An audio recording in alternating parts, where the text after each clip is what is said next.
look at me now. Now I have voice. I have a voice for once. Zinsberger's just belting him down. Zinsberger's just belted it across the pitch and it's gone in. If we beat Norway, national holiday, even if it's not a national holiday for anybody else, it'll be a national holiday for me. And they'll be like, yeah, fair. Yeah, fair. You just don't have much. Hey, look, if you can't beat them, why try? Ain't that the saying? What are we trying to beat?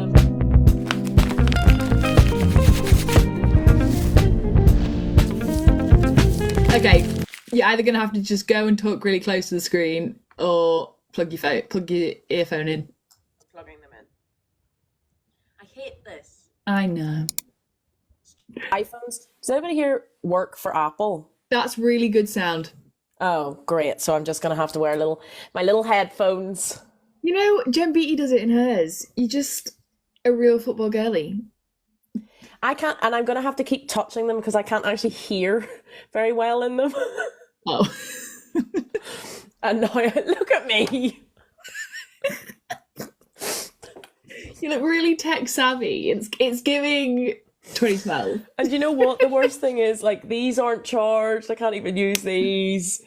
Well, everyone's saying much better. So. Oh, well, the people have spoken. Let me turn this little. So what a nice. waste. It's actually nice listening to you and like not having to like. And Brogues will be very, very pleased that they don't have to tinker around with the clarity. Oh, stud! It's been 7 weeks of training my. Well, these will be handy for interviews. Let's just say that. Okay, restart. Okay. Welcome to the creative idea. Quick clap. Oh, did we even clap last week? Maybe that's why the sound was cursed, because we didn't clap last week. Also, I just had one of these. Spectacular. What was it? The Jaffa cake Halloween? The Halloween Jaffa cake. I went for a very basic bitch, Twix Extra. Ooh, what's extra about it? It's bigger. Oh, it's just bigger. Just bigger. And you know what? It was great. Hey, look, if you can't beat them, why try? Ain't that the saying? What are we trying to beat? Look at me now. Now I have voice. I have a voice for once. You've left the silence. This is what Katie has entered the chat. Katie has entered the chat. I'm gonna be extra sassy now with my little. You've got sound and you've got a henna. I've got sound. I've got henna. Well, do you want to tell the people why we have this beautiful art on our hands? Oh, it looks quite good. Did we get the same? Oh, you got the same hand, didn't we? We got the same little kind of design. Little design. Nirali's in the live. So we went to Birmingham City Football Club yesterday. We were part of a big Diwali celebration. So we had we had a lovely lady doing Mendy, and we got these, and we've actually got our names on and branded with Katie, which apparently is a big deal in Hindu culture. That means that we're kind of betrothed, which I don't think you're too upset about. I'm not. She did this all freehand. Oh my god, it was insane. The speed that she did it, stunning. There was Bhangra drums, Bhangra dancing, all local community stuff. So like everyone was represented. There was a very nice man who'd brought a lot of samosas. Oh, they were stunning. Oh my god. And I don't even like pastry that much, but a samosa. Oh, it was just great. Not spicy enough for Nirali, I don't think. No, they didn't get that on there. But spicy enough for us. For our little white skin. Very good. My little taste buds. But yeah, and then all it came together. We then had the drums. George came out with the drums, who's Birmingham City's kind of part of the entertainment team, had the Bhangra team teach George the drums, and then they came out and brought the team out together on the pitch. It was amazing. It was so I would good. like it at every game. Like that, the noise as it came out, it was like, you know how Basil gets everyone going with the drum at Chelsea games? Yeah. That was getting me going. I was gone. Well, we had Kimmy and their amazing beatboxing at half time. I do not know how they do it. Like, my mouth cannot make those sounds. My mouth can barely make words. Well, she started teaching Nirali in when we were sat watching the football. And like she was saying things of like the sounds. She was like, make a sound like, but then take away the voice. And I could not even think how to do that. And then Nirali just did it. And I was like, Well, clearly there's a beatboxing crew in there that we're not a part of. maybe we just become the BCFC beatbox gang. Beat CFC. Oh my God, nice. Nicely done. But yeah, we did miss all WSL action over the weekend. We did, so we're going to catch up on it now in our... Well, this is kind of a hot off the pitch / what did we miss? Because the answer is everything, girl. We missed everything. But we were following along because I did get at one point, Ames said... Now, she said Man U have just scored. I heard it as Manu has scored. And I was like, I'm sorry, what? Zinsberger's just belting him down the pitch. Zinsberger's just belted it across the pitch and it's gone in. But yes, we missed fair bit of WSL action. We missed basically all of the first round of the Women's FA Cup action, of which there were like 2 million matches, so I'm not surprised. One of us. And then we caught the championship action with Birmingham and Newcastle. Unfortunate scoreline for us at BCFC, but Newcastle, listen, they're good. Yeah, good. Arbin is in my chat saying that they missed all of the WSL this weekend. But Arbin, aren't you in like Utah or somewhere exciting? Yeah, I don't know how exciting Utah is. I know you're a Utah Royals fan, but I would rather be on holiday there than no offense to Birmingham in Birmingham. Birmingham's a holiday. It's beautiful. Listen. We saw St. Andrews. If the sun had been out yesterday, this is true. It would have been a 10. Well, it was a 10 out of 10, but it would have been like a 12 out of 10. If the sky had matched the blue of my sari. Oh, beautiful. Can't wait to see some more of that footage. Lauren, you're right, it was cold. By the end of the day, I was shivering. For the second But when am I time not shivering? this week, you wanted my coat. This week feels long. We've also had, was it on Wednesday, there was the England game? Tuesday. Was it Wednesday? Tuesday. Oh my God. Yeah, it was as if that was still this week. It feels like that was weeks ago. But yeah, we went to Coventry to watch England versus South Africa, which was a great game. It was a good game. 50th cap, Leah Williamson goal. Lucy Bronson scored, did she? Where did I get that She from? didn't score, but she was there, Clinton and that's scored. good enough for you. That'll do. Well, that'll treat me for the day. That'll do. But also, South Africa were rapid. Yeah, the speed on some of those players, it was very impressive. I think the goal that they scored, the one that they did, it was so, like, it was number 11, I don't remember the name.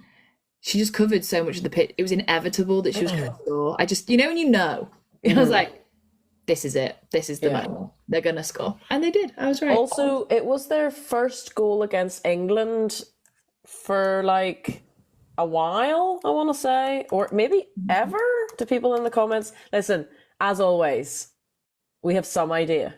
Nirali's put ever. There you go. First goal ever. So that's pretty epic for them. That is pretty epic. And I do think that even you can appreciate, even if it's not your team that's having the momentous moment, it must be massive to be South African and be like, it's the first time I've ever scored against England. England who won the Euro, so like they are good. Like, yeah. That's a banging fact. And they had quite the entrance. So we were watching some of the videos of some of their older games. Did you say the World Cup? It was the World Cup, went viral. Yeah. But then also when they arrived in Coventry on Tuesday night, the singing and the dancing and coming in just with that energy. Yeah, I think Charlie shared cool. It was the same, like the singing and the rhythm and they walk in dead slow as they do it as well. Like I wouldn't want them to stop. Other action in the WSL. Arsenal are not having a good season so far. Listen, we are 6th in the table. It's just not. They've just not got the spark. Although I did see that Rennie has she's being retained for the next couple of matches at least. So they're going to keep her on. Someone keeps But commenting, what did we make of the Rachel Williams shove on Leah? I haven't seen it. I haven't seen that either. I've not actually caught up with any of the highlights. No, But the in only things I've games, seen are the commentator making those comments about Toone. face like a smack bum or something, and then Erin Cuthbert raising her hand in a celebration and everyone thinking it was in reference to Leah Williamson or something. Yeah, but she was doing like some dance move, some like Saturday Night Fever. No, it was sort something of like the thing. goalkeeper in training from the academy raised their hand and it stopped a goal. They literally just went. Ah, So then, and Erin apparently found it hilarious in training, so then she was just repeating that. oh, fair enough. Everton suffered quite a beating, but Chelsea are having a fantastic start to their season. It's not looking good. It's getting boring now. No. Like, like being a Chelsea fan, like boring, Boring. boring. So Annabelle's, when you has put was so dangerous, is that in reference to the shove from Rachel Williams? Oh, Yeah. I did see this. Nirali showed me. Leah got shoved, and if this is the same thing, she went into the dugout. How far Like did she go? she got pushed, and she fell like off the pitch and into the Arsenal dugout. And I mean, she was fine. It looked like she was fine sort of afterwards, but like that's gotta hurt because the ground there's not like nice. Was it one of those ones where the momentum of the push you just keep going? Like you Yeah, falling down? I think because you know the way the pitch kind of slopes Yeah, down on to edges. where they sit. Yeah. So I saw the clip of it, but I actually hadn't put two and two together that's what that was when you mentioned being shoved. Yeah, Nirali and Roga agreeing that that's what happened. It was the momentum. Brogues is here. Hey, Brogues. Hi, Brogues. Brogues, you'll be pleased to hear. If he is to hear. I'm a me. Mike girly. So, anything else hot off the pitch? I mean, if we were happy that they were no longer with Arsenal living their best lives, but both Miedemar and Lacasse out with knee injuries. Yes, yeah. Miedema has had knee surgery, and what a shame to see Lacasse go down. I mean, that must have been really tough. Really tough for her. Yeah. The picture of her being taken off the pitch is like a painful to see picture. Yeah, and she plays. Arbin, correct me if I'm wrong. She now plays for Utah, right? Yeah, Utah Royals. Yeah, Arbin's a super fan, so I'm like, if anyone knows, Arbin's gonna know. Robin was here. Are they still there? I don't know. We've got real information. Michael McCann has commented saying Arsenal already in big trouble, making the top three, and European football next season well behind. I know. It's not a good time. It's not a good time to be an Arsenal fan. Oh no, sorry, I said we were sixth in the table. We are fifth in the table. But it's just not good. Like, compared to Chelsea, like it's actually a little bit sickening. Chelsea have played 5 matches, so that's one less than everybody else. I mean, apart from Man U, because that's their rescheduled They game. still have a game in hand. Their goal difference, 17 goals. So they're second in the table with 15 points. They've won all their matches. Sonia Pastor has had a fantastic start to her coaching career at Chelsea. 17. Yeah, 17 and yeah. So they scored 20 goals this season so far. It's because they've had 3 scored against them. So they played 5, won 5, and the goal line that they've won by every time has been like shooting practice. So, you know. Speaking of shooting practice, if anybody saw your video from Tuesday night, they'll have seen that I was not engaged with the Lionesses game very much. Yeah. I was, in fact, engaged with the Northern Ireland game. So very proud of my wee country. We're now through to the next round of Euros qualifiers. However,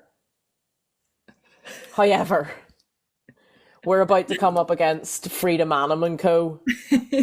And that does not, so we're playing Norway, that does not fill me with great, it doesn't fill me with that great anything. I'm scared, girl. I'm scared. Crazier things have happened.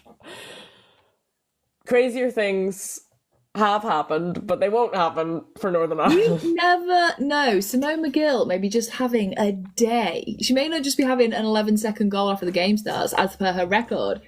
She's going to have a goal every 11 seconds. Do you know what? It'll be them potatoes that those folk brought her from Birmingham.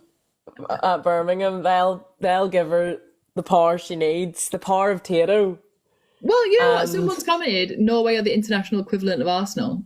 So if that means completely inconsistent and potentially could lose to Northern Ireland. If Norway went down to Northern Ireland, who, by the way, Norway beat them in their opening Euros game last time, like the first time that Northern Ireland ever qualified for the Euros, Norway beat them out in the first round.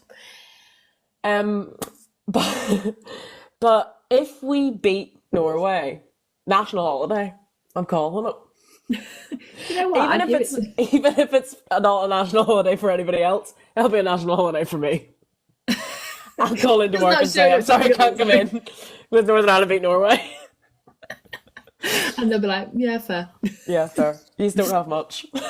Norali's put Katie fangirling over Simone McGill, or should we say Simon? Yeah, Birmingham. Simon McGill. Did spell her name wrong. Simon McGill had a great game.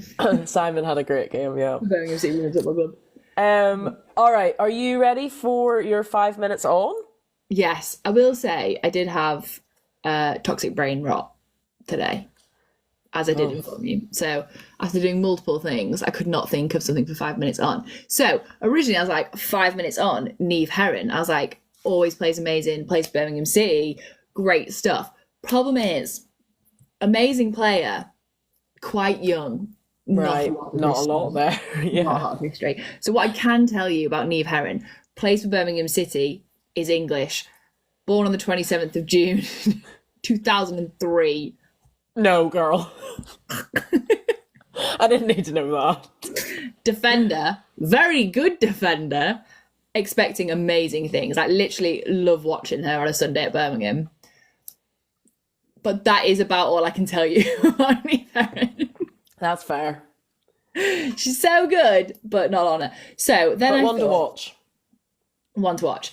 Then I thought, what else can I tell you? So that was 1 minute on Neve Herron, and now I'm going to try and do 4 minutes on something else. Do I need to get, is my next Amazon purchase a little, like, egg timer? Just hold it. I just hold it. So now we're going to do 4 minutes on, because we've already had 1 minute on Neve Herron, 4 minutes on Birmingham City Women's Football Club. Nice segue. Thank you. Which also, I think I found out that segue is not spelt how I thought it was spelt my entire life. Did you think it was spelt like segue, like the segways? Yeah, I thought that's why they called it that. But apparently it's spelt segue. Yeah. I think it's like French or something. It's always French. It's always the French. This is the same as cul-de-sac, which I thought was spelt like so wildly different until I was 25. I lived in a cul-de-sac for... But did you ever years see it and written years. down? Yeah. Oh. When you live in one, you do tend to see it written down. Fine.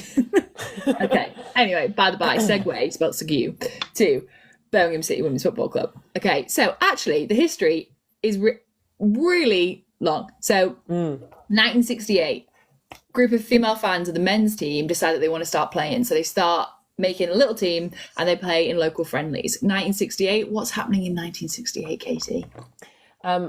I believe women didn't have rights. That's right. Good on you. Well, not good on you, but, you know, well remembered. So 1970, the ban ends, the FA ban, stopping women from playing football, and the Birmingham City ladies start an actual team because they actually can. And they're actually kind of good. So the Birmingham City ladies, they're in the leagues. I think it's like the Midlands something league, that didn't stay in my head, but they win quite a lot. They do quite well. They get to like the 1990s and there's a bit of a dip. They struggle with funding. But if we scroll and kind of come through that way, what they do is they decide to set up an academy. And the point of the academy is that they can basically start to cultivate their own players for the senior team. So 1980s late, I think, they start the Birmingham City Academy. Then we enter kind of the late 90s era, early 2000s, and we start what is essentially now the WSL. And I think it's called like the FA Women's Premier National Division. Yeah, I remember there being a lot of letters. I think that's it. FA Women. Yeah. I think that's it. You know, catchy. So they start in that and they do pretty good. They stay in it for 20 years. So it transitions to the WSL, the Women's Super League, and Birmingham are one of the founding teams of the WSL. And they stay in the WSL until recently, until 2002. Yeah, they're not too long out of it, are they? 2022, yeah. They were there for the majority of the time. Interesting facts along the way. In 2003, oh God, I was about to go proper Grimsby. In 2003, their first academy player, remember the academy was set up in the 90s. The first academy player plays for England. So it's successful. They managed to have a player that makes it through the academies, through Birmingham City, and actually plays at international level for the senior team. Who? Don't know, didn't write that down. Listen, some idea. Some idea. Just hold on to that. We have some idea. And then they actually have like they've got great history of players. They have throughout the time, Kaz Carney plays for them. They have Alex Scott. They have Rachel Yankee. In like 2003-4, 2004-5, they'd have a really good season because they have these amazing players. A few times, I think in 2011, they finished second in the WSL. I think that's what it was. Let me check my notes. Yes, 2011 they finished second, and because they finished second in the top three, they qualify for the UEFA Women's Champions League. So they get to play in that. But throughout they are riddled with some issues. So 2005, 2006, they have to drop loads of players because they have funding issues. Classic. And the only reason that they managed to actually stay in the league is because a parent of one of the players donates £10,000. Wow. Then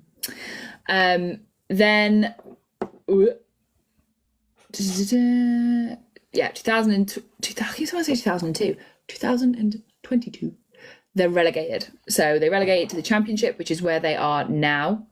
But this comes after, in April 2021, the players write in a complaint to the club and saying that the club is preventing them from playing to the best of their ability. Interesting.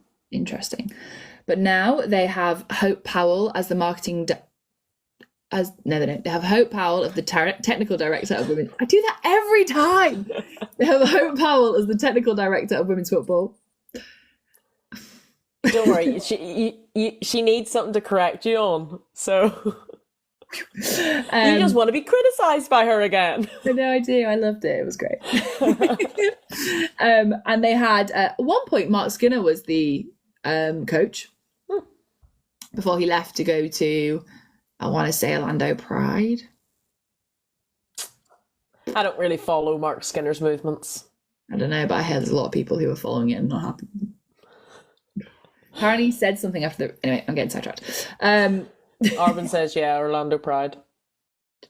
So that's Birmingham City Football Club. They are striving currently to get back into the WSL. 2016 they integrated with the men's team. Nice. And that's where they are now. And their home stadium is St Andrews in Birmingham, which I think quite nice. Very nice stadium, but I think it's the biggest in the Championship. It is. Yeah. We learnt that fact the other week. Yes. And yeah, it's a great stadium, actually, really nice stadium. It is a really nice stadium, yeah. It's got nice facilities. It sounds silly, but it feels nice, like when you're in it. Like It's not like super, because you know you go into some stadiums and some grounds and it feels like super spaced out, and it's like you can't really hear other people or whatever. But when they get going, now I will give them this. When the Newcastle fans got going, oh yeah, they were because their away fans are another level. Yeah, they have a good travelling support. They do. They had the drums. They had a man who was incredibly loud. Yeah, that voice travel. It was impressive. And they had that as well when I was at the WNL final. It was Newcastle United versus #United. Equally as voluminous. And that was in London, and they'd travelled far. Yeah, apparently they are known for travelling. So, which Helen Hardy can confirm. Known for travelling. Mm-hmm. Yeah, and that wasn't 5 minutes. But at this stage, 5 minutes. What is 5 minutes even? Perfect. Never have, never will. So for our No Fucking Clue section, we have a guest, which is our first guest of the season. First guest of the season. I'm so excited because I know actually nothing about this. Like, sometimes we do it and I'm like, I know like a tiny little bit, but I actually have like no idea, and I'm excited to learn. So this is No Fucking Clue on commentating, essentially. And Michael's here. So hello. Hello. How are we? Smooth. That was so smooth. We practiced that all day. It was so slick. It was like a Formula One pit crew change. That was a pit stop. The car slicks into the pits. They put some new tyres on, and boom! 10 seconds later, it's out of the pits back into the race. My favourite part was the amount of comments telling you exactly how to do it. I know, but like the point wasn't there. I think because I've got an Android and everybody else has an Apple phone, the buttons are in different places. You know, when you really just want to go, it's not there. It's not acceptable to yell at people at this moment. Oh, so great. Whilst you were doing your introduction, what's going to be great on the YouTube output is me just going. While you do that, to borrow a line from a great lyricist, allow me to reintroduce myself. My name is Michael McCann. I'm a men's and women's, predominantly football and cricket commentator, the other bits as well. Thank you very much for having me on. We're happy to have you. Quite strange to be interviewed, to be honest. You get used, like, it's very rare where people are actually asking you about your things when you do what I do. But yeah, that's me. And I'm very lucky to do a job that I love doing. I've done professionally for a decade, but for years before that, even as a teenager, was just doing it unpaid. I was that little weird kid who, when I was 12, no one else had any clue what they wanted to do when they grew up. And I just kind of knew. So just went and did it, really. So yeah, I commentate on the Women's Champions League, commentate on the Women's Super League, commentated on Liga F in Spain a fair bit as well, and done quite a lot of women's cricket in England as well, women's international cricket, and then on the men's side do quite a bit of the Championship. That tends to be the one that I do the most of, which is the division below the Premier League. Mm-hmm. And yeah, that's kind of me, really. There's no context, just there in the corner. Yeah, just there in the corner. And I'll be big. I'm doing it as well. Oh, sorry. Thank you for introducing yourself. I heard you say that you started off doing this. You started doing commentating, like volunteering as it first, without getting paid. Yeah. So it's a very classic route a lot of people have into the profession. So I did community radio. I did hospital radio.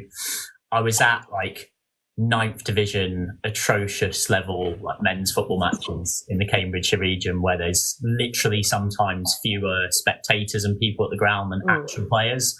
Like the classic thing of go and make your mistakes when nobody's really watching or listening, in the hope that like one day it turns into something. I guess that's the way to do it, though, isn't it? I think if you can do it without the fear because there's no one really to watch, then, like you said, you can get your mistakes out, learn your rhythm, get used to it. And then when you're actually doing the Women's Champions League and we all get to listen, you're out there popping out the facts. Yeah, it was bonkers. Like, so when I saw that TikTok, I got it sent to me by quite a few mates of mine. And I was just like laughing at. I think the young person's phrase, I felt very seen.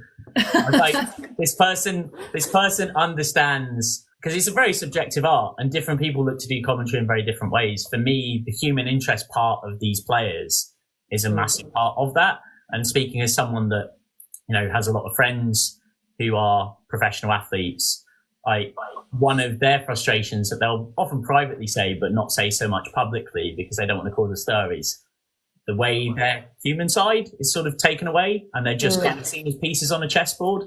And I always think from a tactical point of view when covering a game, you want insight about that, but also you want variety, right? You want, if you add a cheese board, you wouldn't want just a massive block of Stilton. Like, even if you liked Stilton, you don't want to disgorge in it for 2 hours. So yeah, to me, the human side of a player, of how they got there, what's going on, what in the context of their life brought them to this point is really interesting. And some people find that really interesting. Some people think, some people find that actively disinteresting. But I think as you get older, you do, you're into literally, working on as a broadcaster hundreds of games. You become more comfortable with your style, and that's the way you do it. You're still always looking to learn and develop. And I actually think for the profession, I'm really young. I'm only 30, and it's kind of an old person's profession in terms of the experience that you build up over time. But yeah, for me, the human side of it is a really important thing. How do you ever find that, for example, when you're doing, I know that you do both men's and women's games. Yeah. So do you find that your style is to actually personalize it, and like you said, you were talking earlier, and you were like, when, I'm not saying it whilst they're scoring a goal, but I will, as the ball's elsewhere, say a fact about the player that I've learned and kind of humanize them. So do you find that when you do that with women's versus men's sport, do the fans prefer it more on a certain one, or is it kind of the same? I wouldn't really say there's some core thing of how those audiences want commentary to be. I think the one thing I would say from having been in both those spaces professionally for a long time is it's just wildly subjective. I've seen multiple times where you'll literally get 2 tweets about the exact same piece of commentary appear on my timeline that are right next to each other. And one is oh, really funny, light-hearted story there about, Kate McCabe's journey of coming out at Rahena United to her teammate a decade ago. How nice to hear representation like this. And literally the very next tweet will be it'll use some language sometimes that I can't use on here or shouldn't use on here. But it's sort of this is disgraceful, it's completely irrelevant to the game. All we need to hear about is sort of Katie McCabe, the footballer. And it kind of neatly sums that up. I would say that I think in the men's space, because it's been going and being professionally broadcast for so much a longer period of time, there's a more expected almost house style of how a commentator should do things to an extent. But that being said, there's still a great variance in how different commentators will commentate on a game within that. And I guess the difference with the women's game is that it's only relatively recently had those live streams. Yeah. I think it's also just something that a lot of people, how to put this? A lot of people many people want many different things from that thing. And what you're really trying to do as a commentator is, across the information and the research you've got, and then embracing and bringing that energy to what you're watching, bring ideally something for everybody. Because you'll have people in this, and I think this is particularly the case even more so in women's football than men's, you'll have people watching who it is one of their first games of football they've ever watched a broadcast of. Yeah. Or it might well be their very first game of women's football and they've watched a lot of men's football before. And on the other extreme, you'll have people who watch every single game, tons of games all the time. And so at points, you will give information that to people who are in that second camp seems blatantly obvious. It's just we know that Chelsea have won the WSL X number of years in a row, for example. But you have to set that up, particularly if you're commentating on Chelsea, because there's a huge amount of this audience who actually may not really know that and may not really appreciate that, Chelsea have won it. I've actually lost count off the top of my head, X number of years in a row since, I know Arsenal won it in 2019. Just too many years in a row, sorry. Chelsea have had it ever since. But actually, what's the historical context of this? Before that run of 5 years in a row, were Chelsea like consistently winning the league? Is this a relatively recent trend? Like how does this period of time that we're in match into this club's history? And so, you know, again, it's one of those things you'll see some people being like, yeah, we already know this. But also a commentator's job at times is to say things that an audience might, a decent part of that audience might already know, because then you have another part of that audience that, you know, sometimes people reach out to me and say this. It's like, oh, that was literally the first game of football women's football I've ever watched, say. Oh, I've learned quite a lot that I didn't already know, that, you know, when there was a goal kick and nothing was happening for 30 seconds, just briefly explaining this team's history in this league, this player's history of how they got there, you know, things like a topic of the fact that a hell of a lot of the 12 WSL teams have come out calling for expansion in the last couple of years. Whatever the general things that are being discussed in that wider space at the time. But the process of how I do a game is identical for women's and men's football. The information, the research, some light-hearted things, some very serious things, working out when it's appropriate to use that information. There's no real difference. And there's a lot of people that seem to think that one is done very differently to the other. And some people may do that, but I can certainly say for myself, that's not really something that I do. Like, football is football. Players are players. They're human beings. Tell their stories, tell the club stories, celebrate the good things that you see on the pitch. And my golden rule that I always say when asked about this, never say anything that you wouldn't say to a player's face. Ooh, that's interesting. We were talking And about that's not to say don't be critical. I think ago. people misunderstand that. People say, oh, well, then you're just cheerleading and you're just being super positive. No.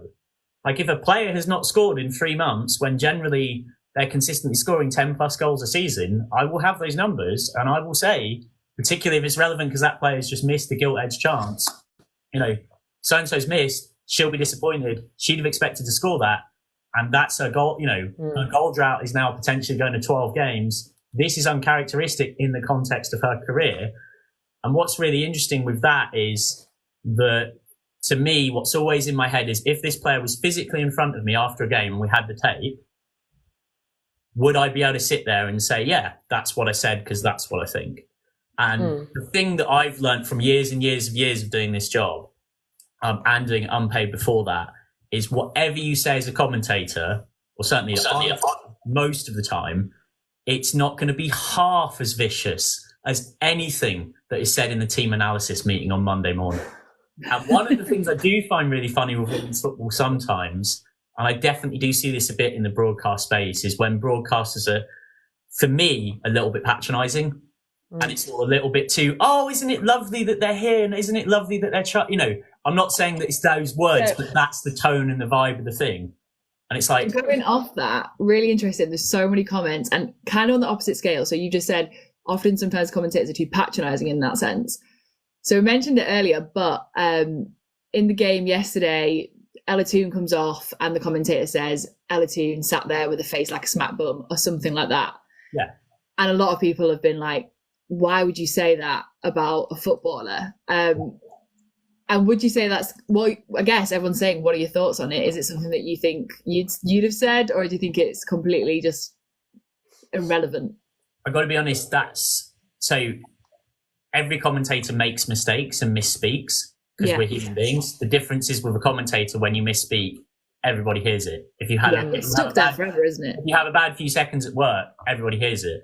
And that is not a phrase, put it this way, that's a phrase that if I ended up using, I'd be a bit disappointed in myself to have used. I don't think it's a great choice of words. The other thing that first comes to my mind with Ella Toone is that is what she's had recently going on personally that's pretty well documented. And then also the fact that you're dealing with someone who there is a heck of a lot of pressure on her at Manchester United. I think it's no secret that she has slightly carried that team over the years, and she's come off, they're 1-0 down, she's frustrated, you know, she's knowing Toone is probably a bit frustrated to have been brought off as well. So yeah, it's not a way I'd have put it, to put it that way. Poor choice of words, poor moment. Well, we were wondering if there is any kind of like sort of code of conduct that you guys sort of stick to. I mean, obviously you have some sort of free reign over what you say, but like there must be some commentators out here that you listen to and you just think, oof. Yeah, I this is an area I probably want to veer away from, only in the sense that for me, when you've done the job as long as I have, you know how difficult it is. Yeah. And you know that you have times where you misspeak and you don't mean to. Oh, for sure. I'm a teacher. I do it all the time. and I mean, just to give an example, there was one in a recent game where a player had scored. She was a summer signing from X club. And in my brain, as she'd scored, I was trying to process and just check a stat as I'm basically commentating on the goal at the same time. I'm trying to process in my brain if she scored a league goal for the club, and I have a little coding in my notes in pink to tell me that, and I'm just glancing across to that grid on the side of the screen as she scored this penalty. And I compute in my head that it is her first league goal for this club. And I say it's her first league goal since signing in the summer from Club A. And accidentally in my head, I've said out loud the name of a club that the team she scored for has played against recently in the league. Because I'm thinking about that, because a bit of my brain in that moment is just half thinking, oh, did she score in that game? Like I've got in my notes that she hasn't scored a league goal before, but I'm just having half a second of like, am I sure before I say this? Suddenly, I've said summer signing from Club A. I instantly hear myself say those words. I'm like, oh my God, why have I said that? Like, I know that's not true. That's absurd.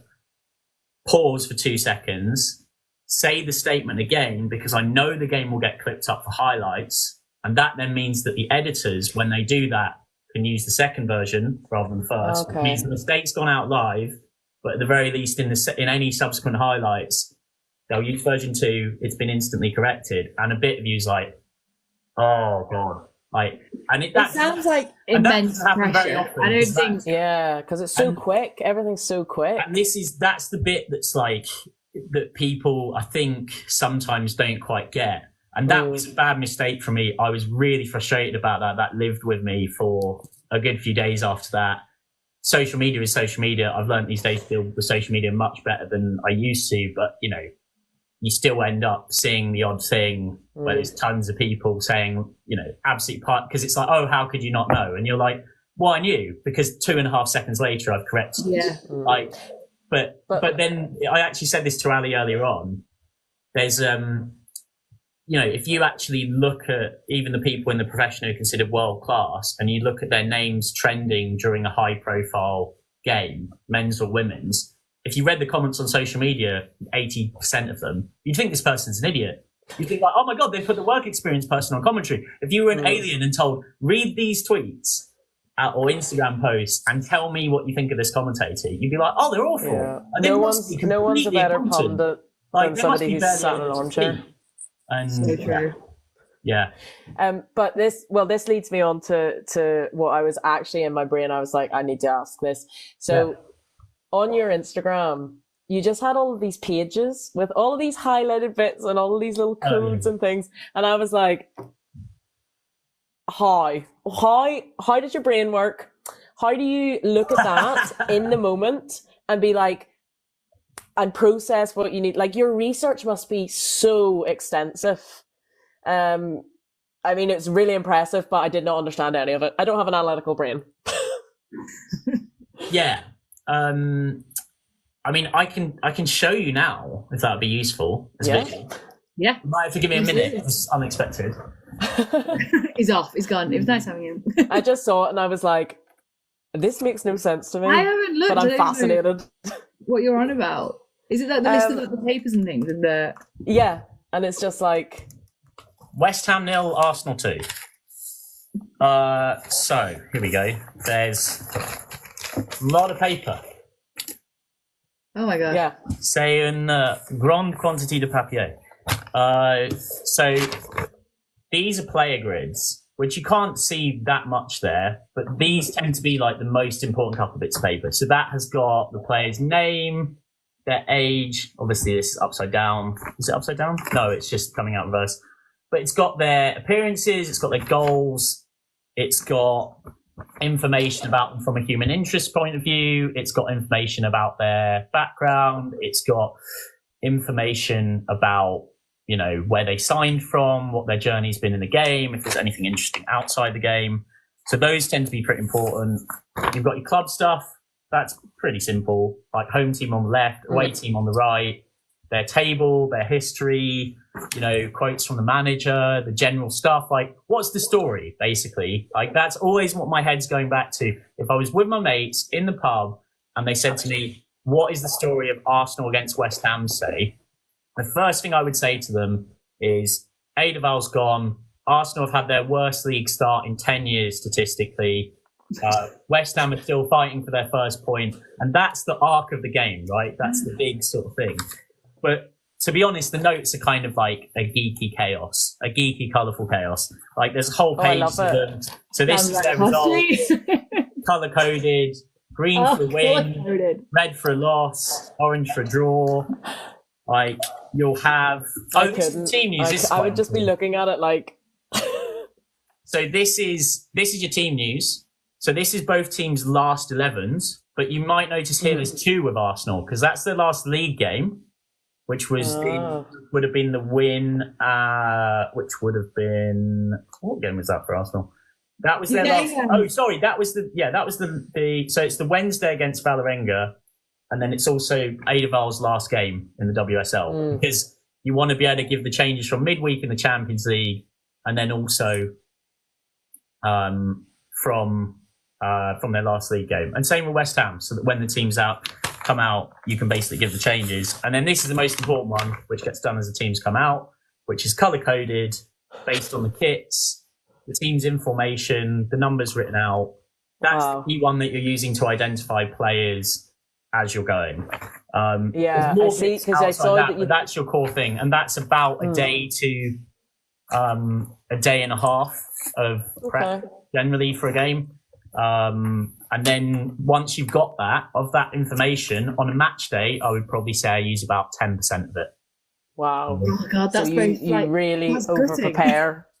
No, because you're using the 10% that's pertinent to the game, right? Yeah. So if Beth Mead doesn't play, then the information that you've updated and got on Beth Mead is of no relevance. If say Manu Zinsberger plays and has a stormer, then a lot of the story becomes about her and what this means to her in battling with Daphne van Donselaar to be number 1, for example. So the information that you use goes to the direction in which the story takes you. So, for example, if Arsenal score early and are really on top in that game, it becomes more of a narrative of kind of, they really needed this because of where their season was.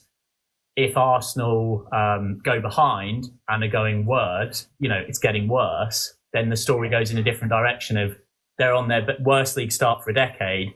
Now they're at home against West Ham. And again, that's probably where you go to your head-to-head stats, where it's a head-to-head that Arsenal historically have dominated, to give the viewer idea of what a big moment this is. So I actually did, when Arsenal got the goalless draw against Everton at the Emirates, and Arsenal had beaten them in the previous 10 home games.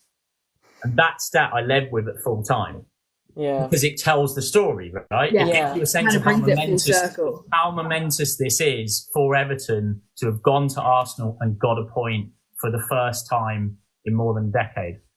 The other really interesting question you asked about guidance, to be honest, and I've seen people, right at the top level say this, it is amazing how often editorially commentators tend to be left to their own devices somewhat. When it comes to actually commentating on the game, and I've seen people like John Champion, Peter Drury talk about this, plenty of, and on the women's side, similarly, there'll be a lot of focus on the studio, the presenter, what are we talking about? What's the analysis? What are we going to talk about at half time? What's the themes of, the kind of stuff you'd watch in the build up to a game, right? But most of the time, the match day commentators tend to get largely left to their own devices, apart from you're going to come on here, you might have to hit, 20 seconds after the full-time whistle goes, we're going to count you out, and you've got to keep talking while we're counting, and you've got to hit that count so that when we get to 1, boom, you stop talking.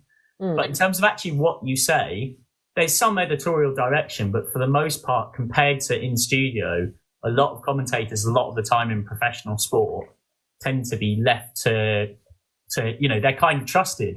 They're booked on the basis of their experience and their skills, and it's like, right, here's the game, go and do it.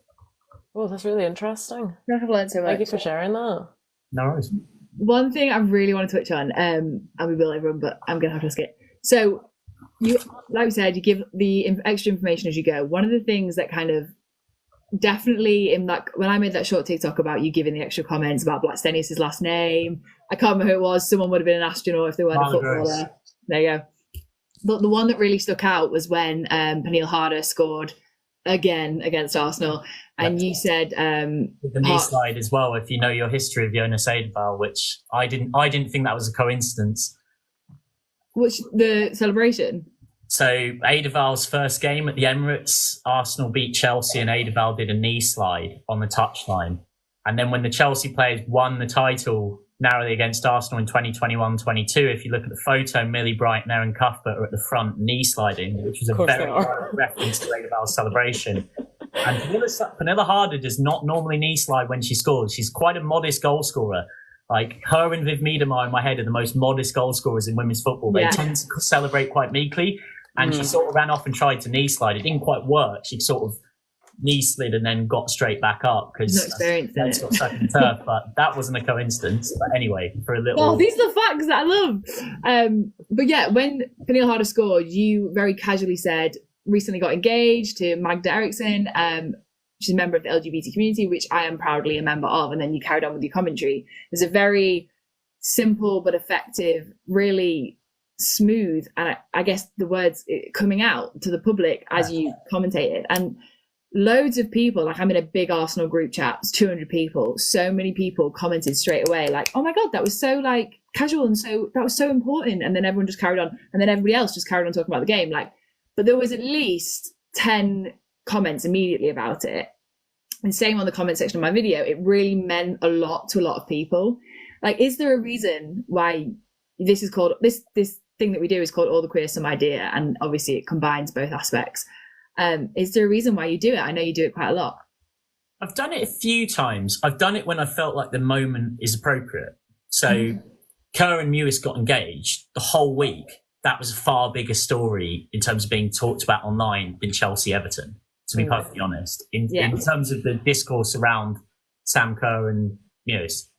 And so to me, it felt very natural 5 minutes into the game when the ball's out of play, nothing's happening. They're waiting to take a throw in. Like, we're not missing anything. To say Sam Kerr, who deserves our congratulations, he this week got engaged to Kirsty Mewis as a member of the LGBTQ plus community. This is great to see. Like, it's very deliberately casual. And I've done it, I probably can count on one hand, I'd say the amount of times I've done it. But I've done it when there's been a moment like that. Pernille and Magda got engaged in July, just a few months back. And again, one thing I would just gently mention that I think is important is you mentioned the goal, but I did it while they were waiting to take the corner. Yeah. For me, it's like those kind of bits are the bits that come in when the ball is either not in play or the ball's at the back and not really going anywhere. That's where you can sort of, you can give some wider context, whether it's about a player's personal journey, a club's journey, some wider context of the game in that week. And it just felt like a very obvious thing to do. Like, what's really interesting is whenever that happens with socials, you can literally draw a line down the middle 50-50 of the reaction you get. It's either people being like, this is amazing, this is lovely, this is great visibility, this is really casual, we'd like to see this. I get a lot of comments from people talking about particularly being a man in that space. Speaking as someone that works in men's football as well, where sadly that visibility is extremely limited on and off the field, in truth. Yeah. Not invisible, but it's defined. Limited, yeah. It's just one of those things that to me, but you notice I get a lot of DMs from, like, I was watching in a remote island of Fiji, I was watching in this place and that place, where it's illegal to be who I am. And to be listening to the football and just hear someone very casually say, oh yeah, this star player who has spoken, and this is a really important point, I think it's chronically misunderstood, who has gone to the media and spoken about wanting to be an LGBTQ plus role model, like, is this, and as a member of that community myself, great to see. And they're like, oh my God, like, no one here can talk about this. And I was listening to the football and I heard that, and that's me, and that was so important for me. So you get those people, and that means a lot, because at the same time, you get these DMs that are just absolutely abominable. Yeah. And then you also get people, interestingly, in countries where it is legal to be LGBT sometimes, who are proper sort of like, what's the point in this? What's this got to do with anything? And you're like, well, like, nothing's happening in the game. This is a part of what's made Pernilla Harder as a person, right? Yeah. And she's spoken very publicly about that. This is part of what has made somebody like, say, Sam Kerr, you know, the person that she is. And as Sam Kerr herself said, in women's football, you don't play well to belong, you belong to play well. So she literally said on a Chelsea documentary, in as many words, how important her personal journey is for the football that she plays. These figureheads just don't exist in men's football in this same sense. So why wouldn't we celebrate that? But yeah, the reaction is always really interesting. It just sums it up. It's literally a line down the middle. It's so interesting because so I work in pharmaceutical science, and obviously very different industry, but I work on an employee resource group for the LGBT community, so colleagues who are within the community or allies. And because a lot of people that I work with are scientists, data driven, they need the facts, the figures, everything to sometimes even think that something is worth it. To have an employee resource group and it be worthwhile, we did a whole presentation on performance when you are feeling safe to be your authentic self. Yeah. And we were like, this is how it will affect your business if people aren't in the back of their mind thinking, what if I slip up and mention that my partner's the same sex as me? Or what if I slip up and say that I'm transitioning? If they don't have to worry about that, all of their energy is going into their work, and your business product will be better. And it's exactly the same in sport. Like I've spoken before to my friend is a hockey player. She used to play for Team GB, and she was like, you're not thinking about it. You're just thinking about playing. Like, you're going to score more goals. You're going to play harder. You're going to play better because you've not, your mental capacity is so much better. Like, and you saying that to some, like, it is important. Sam Kerr being able to be her authentic self on the world stage is going to affect her performance inevitably. Like, it is worth noting. And I think that constantly gets overlooked because it seems like, oh, why are we talking about sexuality? It's important. It's a massive part of the world. And we kind of pretend that it's not. And I always just think, when I grew up, one of the biggest things that scared the hell out of me as a 13-year-old was I already knew I wanted to do this job in one way or another. I'd already somehow realised that. Like, I'd been commentating in front of the TV a lot. Like, unfortunately, a lot of my family's view of major sporting events was the back of my head and my voice. And what I had already internalized from that sports space as a 13-year-old kid was that it was extremely homophobic. Yeah. I'd already seen that. It was pretty hard not to. Yeah. And I was already genuinely petrified of, like, I knew that I was not straight, and I could not work out how can I work in sport but marry that up with the fact that I know I'm not straight. Yeah. And at that time, women's football was not anywhere near as visible as it was now. I remember used to watch like the odd FA Cup final on the BBC, and that was near enough about it. And in men's football broadcasting, the visibility was literally basically non-existent. Never mind visibility on the pitch. We're talking about any journalists who covered the game who were out in LGBT. I mean, there's a group I'm part of, Sports Media LGBT, that started to change that, which is good. And so I always look back to my 13-year-old kind of scared self and think it would be nice to see that visibility and representation. Yeah, that always sits in my head. Yeah, and I think we've both touched on it before, kind of with our youth and our backgrounds, like Katie growing up in Northern Ireland. You said the same thing, like there wasn't any representation. Oh, we've lost Michael. Oh, he's back. I was trying to read a question. So one question that we had that I kind of wanted to read out, let me scroll back. there was one comedy one. For laughs, do your friends ever make you commentate on social events? Yes. Yes. I did see that, and that was making me laugh. So I have done that since I was about 15. The amount of times where people have played table tennis at a house party as a teenager, and me, the awkward one kid who was sober, the way I could find a comfortability and acceptance in that space was being the person who commentated on the table tennis and hyped it up. Many a time spent, because I'm terrible at playing FIFA. I know it's not called FIFA anymore, but you know what I mean. Commentating on mates playing FIFA. I would love that. Just nonsense. So a lot of time over the years spent, like when someone's got cats or dogs, just sort of commentating on that as a bit of nonsense. Just kind of general silliness and ridiculous. I'm glad the answer was yes. I'm so glad the answer was yes. Yeah, it's a voice in your head that you can turn off when you're relaxing, but you can also switch it on.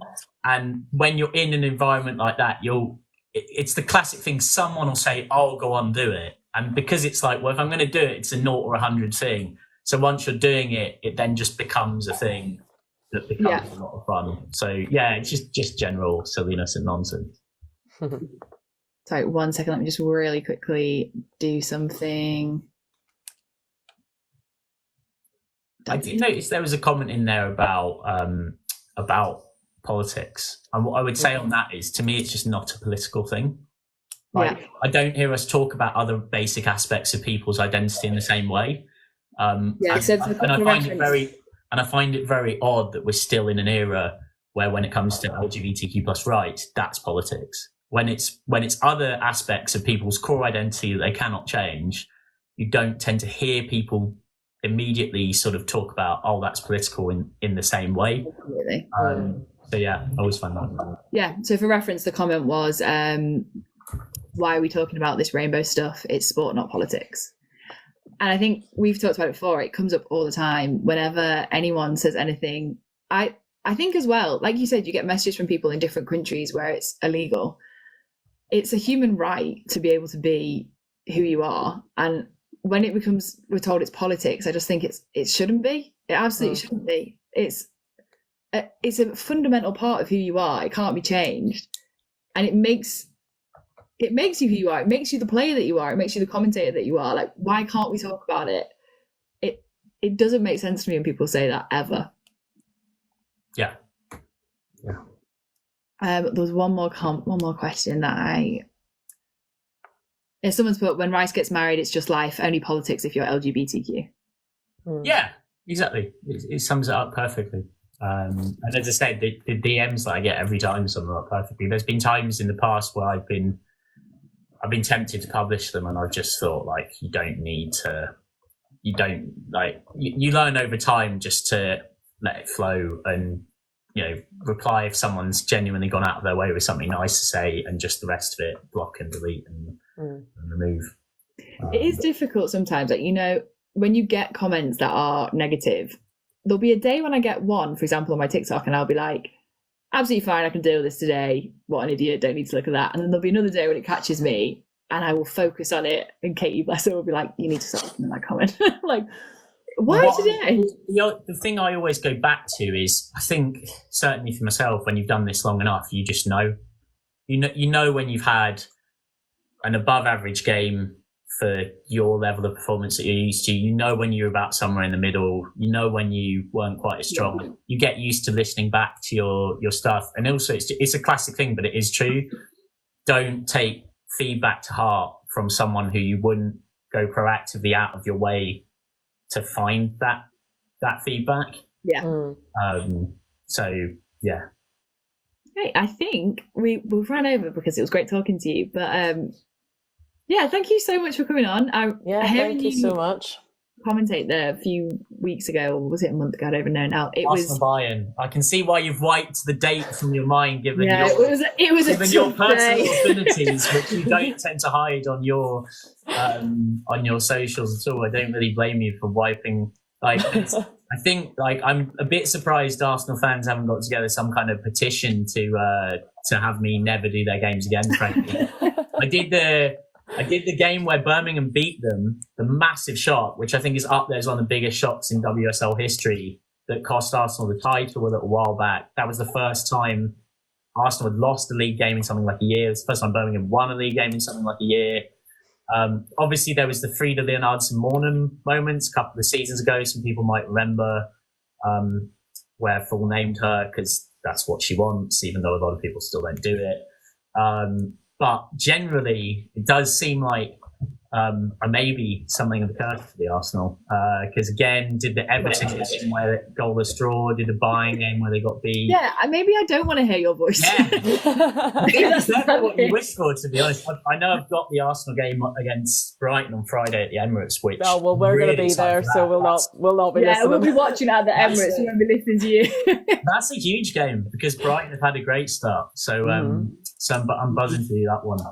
They're doing great at the moment. Was it Nikita Paris is doing great though, isn't it? And Nikita Paris is on a revenge tour, if you want to call it that.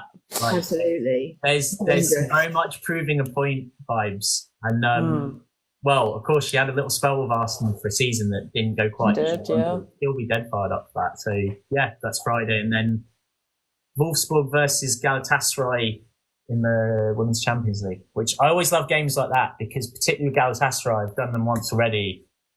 For me, the assignments I love the most as a commentator are the niche ones.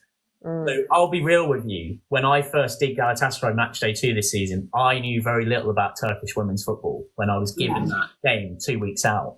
And then I had some contacts in Turkish women's cricket. You start speaking to them.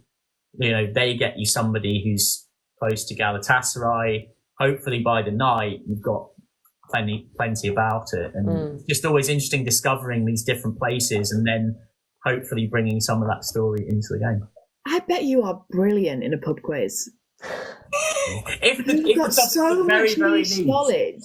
Because even things like when you learn names, you learn like the etymology of the name and like the places that they're from and like how these things link. I bet you've got like a map in there that's.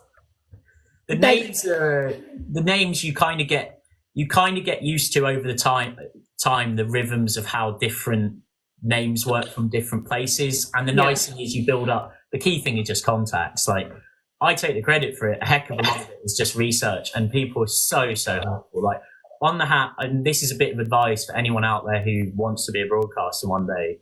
Like the first thing is get out there and do it. Just get doing flying hours in, even if it's just you sat there with a microphone. And if you ask people for help earnestly and they can tell you really care, people on the whole are great. If you find the right people, and there's different ways you can do it. Like there's teams and players who I've ended up contacting in the past on LinkedIn and just said, look, I'm commentating on you in 3 weeks. I'd really like to know about you. And it's, you know, if it's a lower level team in men's or women's football, it can be really difficult. And you just go to source and say, hey, can we have the call for an hour? And people will be because they can hopefully see that you care and you want to do it well. I've seen someone asking the hardest name you've had to pronounce ever. And it would probably be one of, I think when you get to the Czech and Armenian names, it's sort of 4 or 5 syllables. You really have to sort of break those down kind of in advance, almost like exam prep. Different alphabets as well, isn't there? Not alphabets, but the accompaniments on the letters. Exactly. And again, you end up writing them out in a way that looks completely different to how the name actually is. We find it really. Oh, sorry. No, I was going to say was Frida L.Maanum was a good example of that, right? Because I'd not commentated on her since she joined Arsenal, and then I went and spoke to a Norwegian contact who was like, this is completely wrong. Like, she's got 2 parents, and that's really important in Norway to honour both parents, men's and women's, mum and dad. And it's L.Maanum. My good friend Mia Eriksson, Frida had been on her podcast. They got her to say her name, and she literally said on this podcast, everybody in England says it wrong. And there's a clip with her in the Norwegian national team on TikTok, where they're all teasing her. Like, all the Norwegian girls are like, Frida Marnum, Frida Marnum. They're saying it in their little posh English accents to take the mickey out of her. It's like, Frida Marnum, Frida Marnum. So anyway, I'm going to commentate on her, and I literally had to spend a couple of days in my head just being like, Frida Leonardsen Mornum. And with her surname, Leonardsen Mornum. Mornum. Yeah, because there's the two A's, I think, Like, changed the... But again, because I've listened to Arsenal games for years, and I've heard English-speaking broadcasters say Marnum, Marnum, Marnum. I then have to get that out of my head, listen to this podcast, and say that. And I also know that when I start calling her Leonardsen Mornum, there's going to be a portion of the audience who are like, that's not her name. They're going to be confused. So again, you have the explanation in your back pocket. So 20 minutes into that game against Everton a few years ago, and the Champions League game against Zurich, you're able to say in a quiet moment, Frida Leonardsen Mornum, who went on Mia Eriksson's Their Pitch podcast and said, you know, I have both names in my surname. This is really important to me. In England, they say it wrong. So that, to be honest, someone asked about the hardest ones. That in a way was difficult because it's not just a lot of syllables, right? So much more. Training your brain. And a double surname name, it's retraining how you've heard that name in the first place. What I find really helpful is that a lot of the teams have released the videos of the players saying their own names. Yeah. And I know some of them are funny, like when Erin Cuthbert did hers really slowly. But then we were saying though that like, haha, we find that funny because we speak English, but there's so many people trying to access the WSL and leagues, other leagues around the world who English isn't their first language. And so to hear players say their own names is, you know, it makes it more accessible for them.